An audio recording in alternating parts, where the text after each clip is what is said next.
Ayan. So, ang headbang nga pala na gagawa lang natin pag walang mga rock and roll na tao sa paligid. So, yun na kasi may mga rock and roll na tao. Tama. Sila pala yung push fire. Magagaling sila. Kaya nahiya ako na may headbang. Yun. Kaya ito na. Ready na ba kayo? Sige, Joshua. Game. 1, 2, 3. Yes!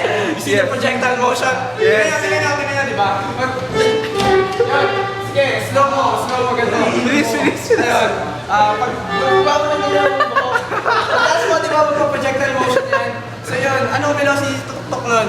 0. So dapat, nung ka tumigil, dun ka magpo-post, dun ka kukunan ng camera, dun ka magkakaroon ng poster. Dun ka magkakaroon ng picture. So yun lang, yan ang tutorial ko about headbang. Sana ma-apply ninyo, sana magpahaba kayo ng buko. Oh, Darius, what was your favorite part of the trip? Now, what was your favorite part of the trip?